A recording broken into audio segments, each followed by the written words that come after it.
long gone. Nothing but relics left.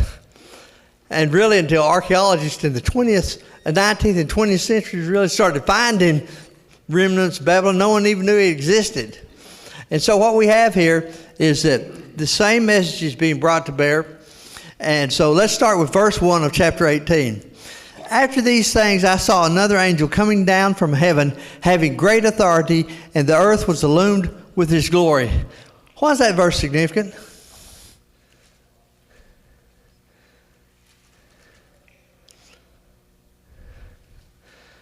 Y'all remember all those college classes I used to teach? If they wouldn't answer, what do we have to do?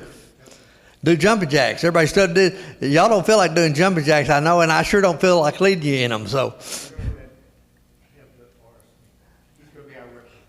Oh, okay. Carlin, they're pointing at you. To be our representative.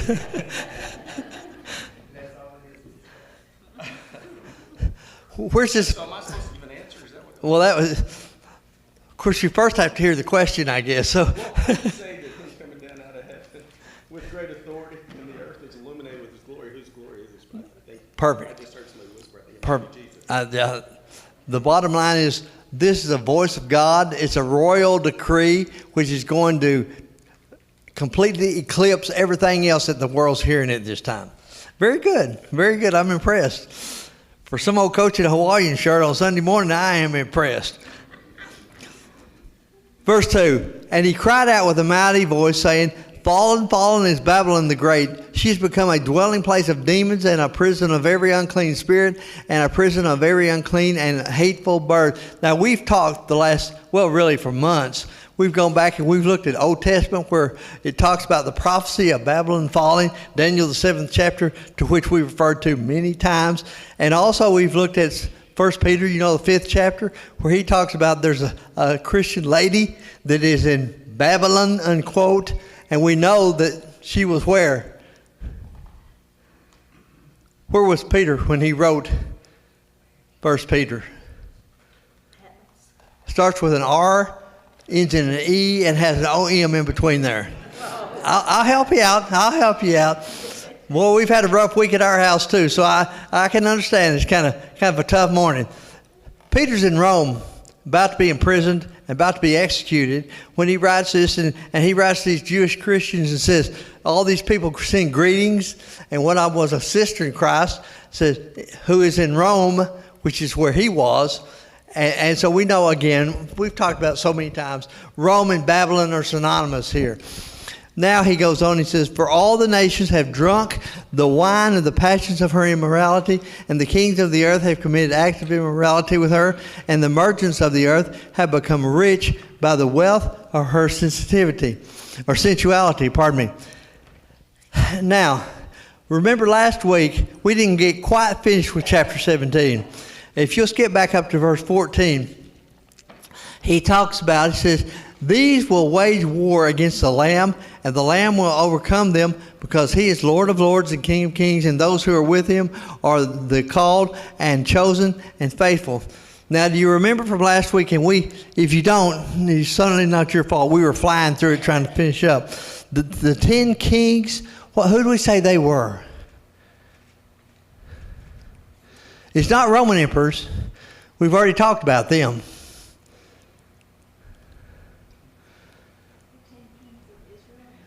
No, that's a good guess. So, to some degree, that's true. The 10 kings represent all these what we call vassal states that the Romans had conquered. And there's lots of internal and external evidence. That's who we're talking about here. And if you'll remember, we've talked about this many times before. The Romans realized they had conquered so much territory, there is no way in the world they could control all of it. So they made a deal with the rulers in all these, if you want to call them vassal nations or subjected nations or oppressed nations. Here's the deal. Here's the deal. And you remember what the deal was? Yeah, you do what we tell you to do, and you stay in these big, broad parameters of the rules that we put down, and we'll let you stay in power. And you can rule as long as, we call it that you're puppets. And do you remember in Israel? You mentioned Israel, and you're 100% correct there. Who was the dynasty that ruled Israel during this time? The Herods. Yeah. Herod the Great, Herod Antipas, Herod Agrippa the first, Herod Agrippa the second, grandfather, father, grandson, and great-grandson. And every one of them, if you remember from the New Testament, every one of them did the bidding of the Romans. It didn't matter whether the bidding was right or correct. As long as they did what they said, they're going to stay in power. And the same thing for all their subordinates. And so it talks about here that these kings have basically been seduced by the Roman Empire. You do what we tell you to do, and you can stay in power. And so we see this very clearly as we go on down here, and it's going to talk about it all the way through chapter 18. I heard another voice from heaven saying, "Come out of her, my people, so that you will not participate in her sins and receive of her plagues." Now, I mentioned a moment ago, folks, everything in Revelation has some relevance for us.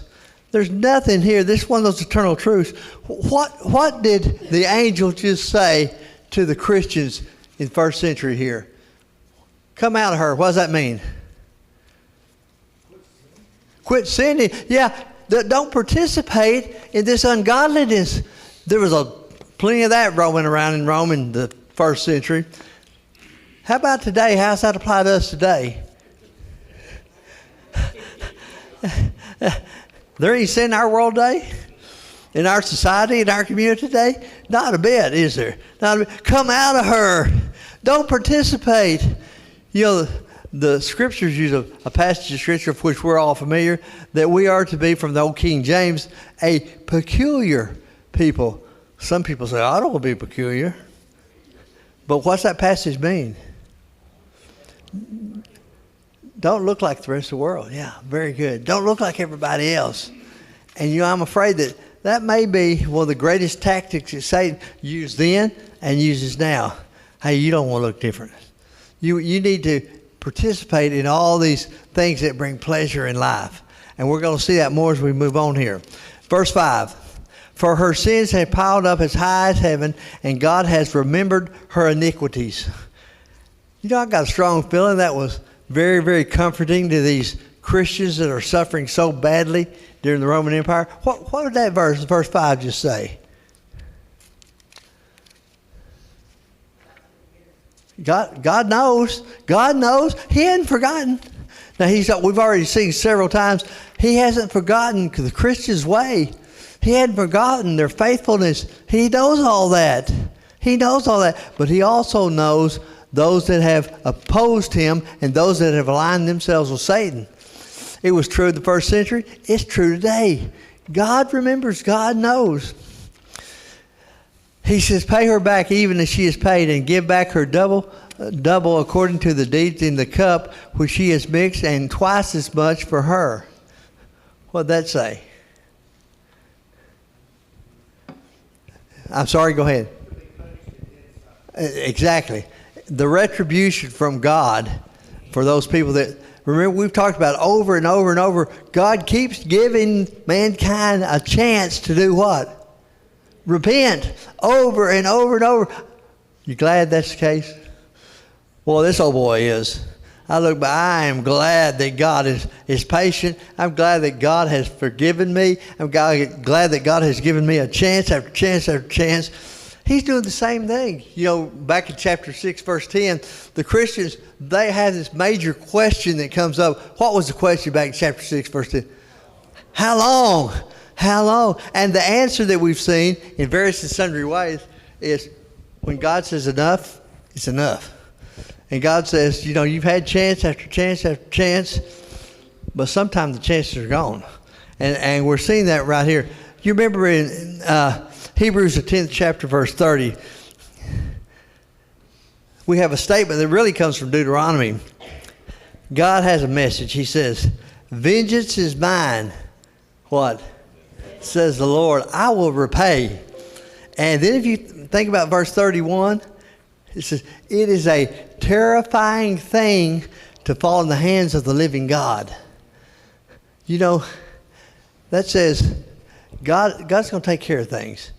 You just be faithful, and God will take care of the rest. And we see that, I think, coming up very, very clearly here. Okay, he goes on. He says, to the degree she glorified herself and lived sensuously, to the same degree give her torment and mourning for the days. She says to her heart, I sit as a queen. This comes from Ezekiel, by the way, referring to Babylon. I sit as a queen, and I am not a widow, and will never see mourning. What's that verse saying? Oh, yeah. Rome, when you think about this, of course, we feel very confident this is AD 95 when the revelation is brought to people. What is the status of Rome in AD 95? They look like there's no bad days. Very, very wealthy, spread out all over the then known globe. A powerful military, a powerful navy, all these nations in subjection to them. They can't be beaten. You ever kind of look at that and say, evil seems to be winning? And that's what was going on here. But it's saying, this is their opinion. Now, way back in Deuteronomy, we hear the same thing, and it refers to Egypt. Way, way back, the oppressors of God's people. What happened to Egypt? They were humbled, to say the least. Same thing that happened to Assyria when they captured Israel. Same thing that happened to Babylon when they captured Judea. Same thing that happened to the Medo-Persians when they captured Babylon. Same thing that happened to Rome. Okay, now, let's get back to what we talked about earlier. How does that apply to us today? How does that apply to us today? I mean, you say it applies to you because you're a historian. But how does it apply to all the rest of us normal people? You weirdos that have all these dates stuck in your head mean absolutely nothing. Great. I'm sorry? I would say it teaches us to trust God, because there's a lot of stuff that we don't know. And the beauty is, I often, because I think about these things too much, but I often think about the spiritual warfare from Ephesians chapter 6. Yep. He doesn't give us a complicated instruction. He says, stand firm in my strength. He's asking us, as he always has asked us, to just trust him. And we read through Revelation that God's going to take care of things. Good point. Excellent point. Well phrased. Bottom line is, it tells us the same thing today. Evil appears to be dominant sometimes. Evil appears to be insurmountable sometimes, but it's going to disappear. And like I said, even though this is specifically here in chapter 18, focusing on the Roman Empire, because that's what those people do. You know, like I say, there's a lot of people who want to go and pull out Red China here, or North Korea, or Iran. Now, how would that play any role in the first century? Can you see that John saying, hey, don't worry, someday Red China's going to fall? But you know what? It is relevant because we know there's lots of evil in this world, and there's lots of evil empires in this world, and there's lots of evil people in this world. And the bottom line is same message. Trust God. Trust him. He's going to take care of it. He knows what's right. He knows what's wrong. And as long as you are faithful, guess what? You're going to win. You be faithful even unto death, and I'll give you a crown of righteousness. Revelation 2:10. Go ahead, sir. What I was going to say is kind of follow up what you're saying, is that as long as you're faithful, you may come out of it battered and bruised up a little bit, but you'll come out of it victorious. And we will not go into it unscathed. We're going to have battle scars, as you always do in any battle. In a spiritual battle, it's going to happen same as it's in physical. But as long as you're on the right side, and that's God's side, and not compromising any principle of God, or change it to appease mankind as we're doing today, you'll come out victorious. But otherwise, you're going to wind up on the devil's side. Yeah. And we know where he reigns. Right. Very good. I just wanted to add to that comment. You think about 1 Peter and the fire that tests us. That's the battle scar. And we need it. We need to endure and trust God because we need to be purified. And when we go through those kinds of trials, we begin to realize what is most important. That's if we trust in God, as Revelation is trying to teach us. Very good point. You know, it brings to mind when you say that. There's a verse that I used to struggle with. I'll be real honest with you. James, the 1st chapter, verse 2. Count it all joy, my brethren, when you endure various trials. You say, well, that doesn't make any sense at all. Why would I rejoice when I'm suffering?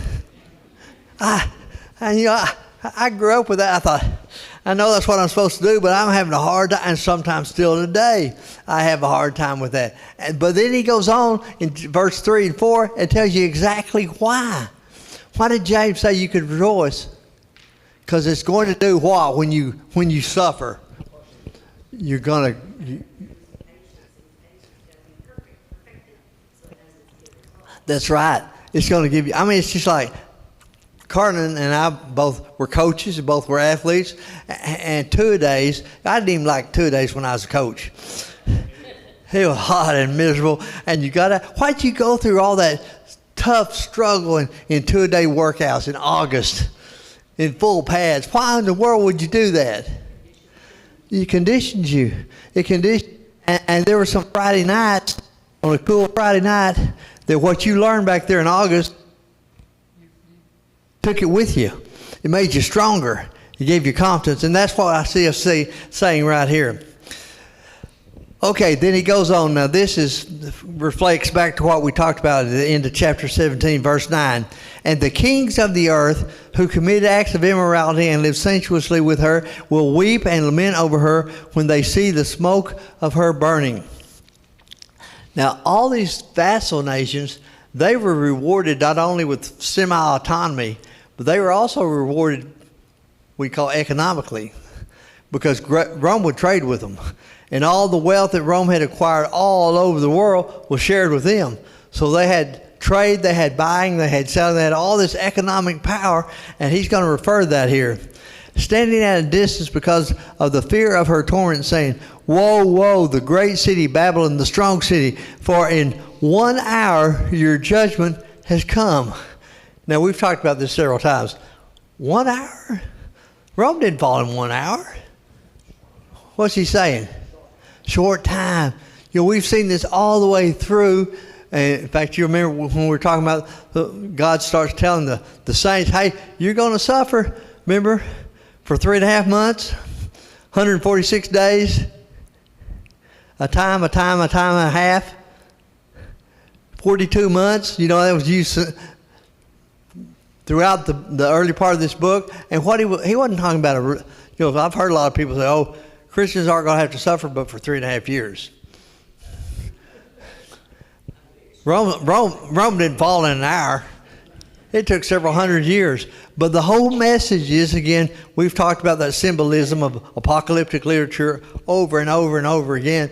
The bottom line is Rome's going to fall, and in the scope of history, this massive, mighty, seemingly omnipotent empire fell within a few hundred years. In fact, from this point, about 300 years before it really started its decline, which in the scope of history is what?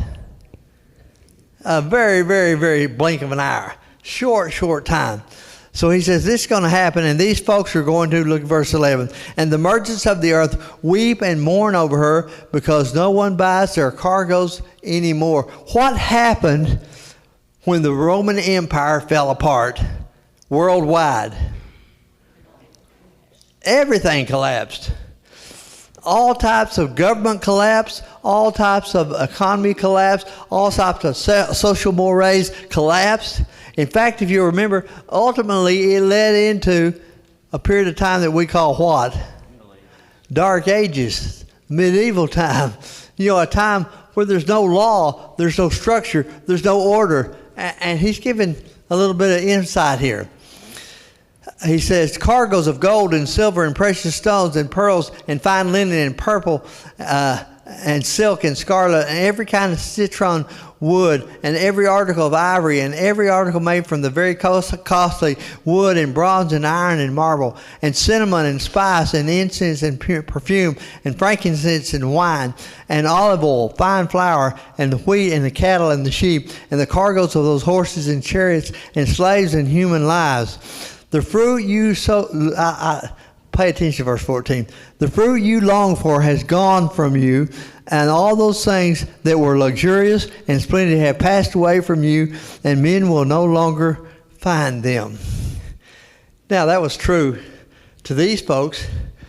It's true to us. What did you say? What did you say?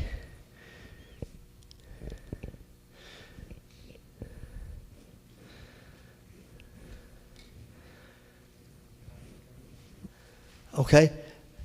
Have you ever had something that you really treasured? You know, I read this, I think about the first year I coached. I'm single. I'm through with college. I've got a steady paycheck. I bought myself a brand new Ford pickup. Brand new Ford pickup. I was so proud of that. In fact, a buddy of mine said, "You're going to have to quit waxing that thing. You're going to wax all the paint off of it." Oh, that was the sharpest little Ford pickup you've ever seen in your life. I love that pickup. About 25 years later, it was parked in the barn. Had run in months and months and months. And my tractor mechanic said, "I'll trade you an overhaul of your tractor for that pickup." I snapped it up in a heartbeat. Now, what happened? What happened to that treasure that I had in 1981? What happened to it about 20 years later? It wore out. It broke down. You know, we're told that everything is going to, I like to put it this way, I paraphrase the scripture, everything's going to wear out, tear up, or get stolen. I was preaching that sermon one time, and an old rancher friend of mine says, "That sounds just like my operation. Wore out, tore up, or get stolen." That's just the thing. The physical things of life are not going to last. That's what he's saying right here. All these things, I mean, figuratively speaking, all these nations in the world had sold their soul for all these commodities and all, as he calls it, luxurious items. But now, when Rome's gone and all these items have lost their luster, what do they have? Nothing. Nothing. They're empty. And then he goes on, he says, "The merchants of these things who have become rich with her will stand at a distance because of the fear of her torment, weeping and mourning, saying, 'Woe, woe, the great city! She has been clothed in fine linen and purple and scarlet,'" again a reference to immorality, "'and adorned with gold and precious stones and pearls, for in one great hour her great wealth has been laid waste. And every shipmaster and every passenger and sailor, and as many as they live by the sea, stood at a distance." For just a second, turn back to Ezekiel, the 27th chapter, because this has reference to an Old Testament passage that I think is very, very telling here. In Ezekiel, the 27th chapter, this again is Babylon. And one of Babylon's major trading partners was the city of Tarshish. You've heard Tarshish before. Where? Jonah. Yeah. They were evil. They were from the land that would have become known as Phoenicia. And if you know anything historically about the ancient world, the Phoenicians were the great seafarers. They kind of were the seafaring arm of the Roman Empire. And they took merchandise to and from Rome all over that Mediterranean world for years and years and years. And Phoenicia got unbelievably wealthy. It's because they did exactly what the Romans told them to do. Also, you may remember, there is an infamous queen in the Old Testament who came from one of those major cities of Tarshish, was Tarshish and Tyre and Sidon. And this prophecy that he's giving right here that we're about to look at in Ezekiel, the 27th chapter, is basically about Tyre. But one of the cities was Sidon. And the king of Sidon had a daughter that you never hear anybody name their daughter this. what was it? Jezebel. And we remember she married Ahab, and remember, Ahab was said to have done more to provoke God than all the kings of Israel who were before him, which was going to lead to the Assyrian capture of Israel. But just as bad as Ahab was, Jezebel was even worse. And apparently, as you look, she put Ahab up to a whole lot of the evil in which he participated. So here is this land, this prophecy against Phoenicia, or against Tyre and against Sidon, and it says, you're just like Rome. You're just doing what the Romans told you to. In fact, Ezekiel, in this case, the Babylonians, the 25th chapter of Ezekiel 27, he says, the ships of Tarshish were the carriers of your merchandise, and you were filled, and they were very glorious in the heart of the sea. What's that symbolism say right there? What's going to happen to all the seafaring power of Tarshish, of Phoenicia? It's all going to go to the bottom of the sea. It's going to disappear. Did it? Oh, yeah. Yeah. It did in the days of the Babylonians. When the Romans took over, they resurrected Phoenicia, and the same thing was going to happen to them. So we see that being made reference back here in Revelation, the 18th chapter. He says that they were crying out as they saw the smoke of her burning and saying, what city is like the great city? And they threw dust on their heads, and they were crying out, weeping and mourning, and saying, woe, woe, the great city in which we all, who had all the ships at sea, again, Phoenicia, became rich by her wealth, and for in 1 hour she has been laid waste. Now, how does that prophecy about Phoenicia and prophecy about Rome, how does that affect us today? Go ahead. Exactly. Anybody, individually, collectively, that opposes God and his people, ultimately what's going to happen? They're going to be defeated. And anybody that is faithful to God, his people, anyone who, nations, entities that are faithful to God, what's going to happen to them? They're going to win. They're going to be victorious. Verse 20, rejoice over her, O heaven, and you saints, you apostles and you prophets, because God has pronounced judgment for you against her. Let's go back we've got several minutes. Let's go back to Daniel, the 7th chapter. We've talked about Daniel, the 7th chapter, over and over and over. To me, this is, again, as a historian, such a fascinating vision of Daniel. And this is about 700 years before Christ comes, when Daniel's making this. He has this dream. And I know you remember, Daniel saw the sea, and we said all along in apocalyptic literature, the sea always represented what? Evil. And he sees coming up out of the sea, he sees 4 monsters. You remember the first one? We said reflected back to an old Canaanite monster called Leviathan, which was a red dragon who had how many heads? 7 heads, yeah, and had 10 horns. It's same demon that the Canaanites had all those years. And we said there's no doubt he was talking about at that point what empire? That was one of the 4. That was the 4th one. It was Babylon, yeah. Babylon was the first one he talked about, Leviathan. And then he saw another demon come up out of the sea, and that was what? The Medo-Persian Empire. And then he saw a third one that came up out of the sea, and that was what? Greece. We went back and looked at history and historical references. And then the 4th one, the really, really bad one, with the 10 heads and the 10 horns and the 7 heads, was what? Rome. And he talks about each one of them. Now, keep in mind, Babylon hasn't fallen yet when he has this vision. And the Medo-Persian Empire hadn't even come out of the Euphrates River Valley yet. And Philip of Macedon and his son Alexander the Great, they haven't even come on scene yet.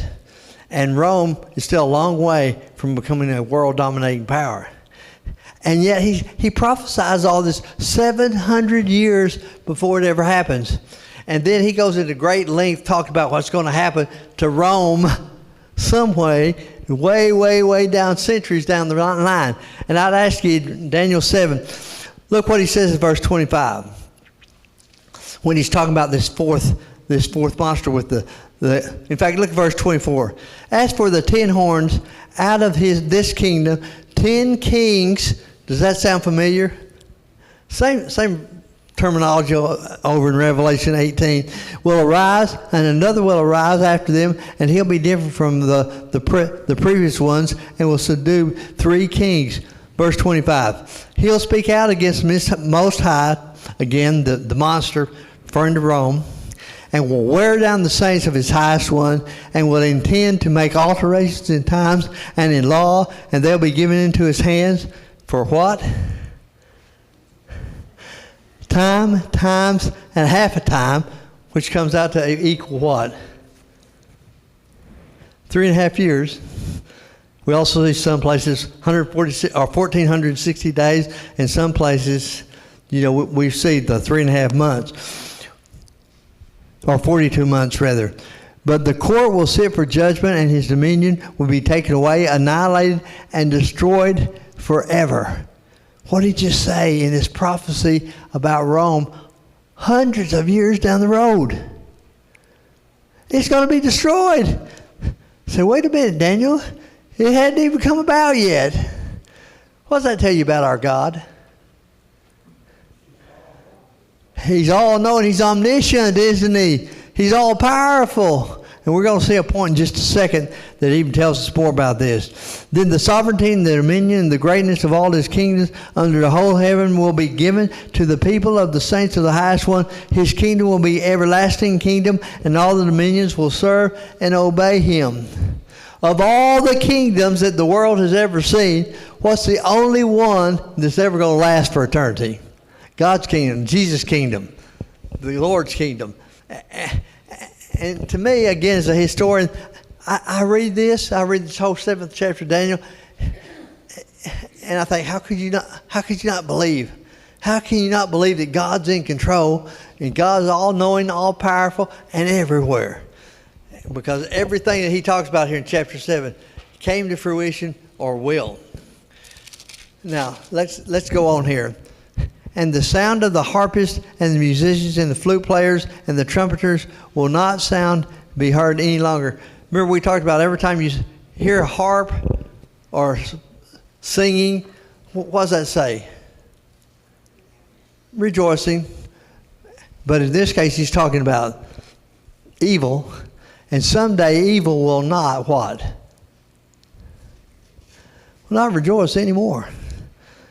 And as I say, it's kind of hard for me to wrap my mind around it, but I love to try to think about it. No more evil, no more crime, no more vindictiveness. It's all going to be gone. And we'll see more of that as we continue through the rest of Rome, or through the rest of Revelation. And no craftsman of any craft will be found in you any longer, and the sound of a mill will not be heard in you any longer, and the light of a lamp will not shine in you any longer, and the voice of the bridegroom and the bride will not be heard in you any longer, for your merchants were the great men of the earth, because all nations were, I like this word right here, deceived by his sorcery. Now we're going to see Satan's going to be described here in Revelation as the deceiver of the whole world. You don't have to answer this out loud. But has Satan ever deceived you? Boy, he has me. He has me. And I look back sometimes and I think, why did I fall for that? I know better than that. Like I said last week, if there's anybody that should not be a sinner, should be me. Because I was blessed by God. I was raised in a Christian environment for the moment I drew my first breath. And have ever since. And I'm still a sinner. I still make mistakes. And it's all for one reason. And I think that verse right there sums it up. Because I've been deceived by Satan. And in her was found the blood of the prophets and of the saints and all who have been slain on the earth. And you go back to what we talked about just a little bit earlier. Who knows all that? God does. God does. Have you ever had that hurting feeling within you. I wish God knew what he did. I wish God knew what she just said. He does. But he also knows about me. And that's kind of sobering sometimes in my mind. Okay, we're going to stop right there and not get into chapter 19 because we only have a couple of minutes. Any comments or questions? Again, I moved very, very quickly. Anything you'd like to add this morning? Yes, ma'am. I'm sorry? Oh, well, thank you. I appreciate that. I'm afraid it's not deserved sometimes, but I do appreciate it very much. Thank you all very much, and Lord willing, next Sunday morning,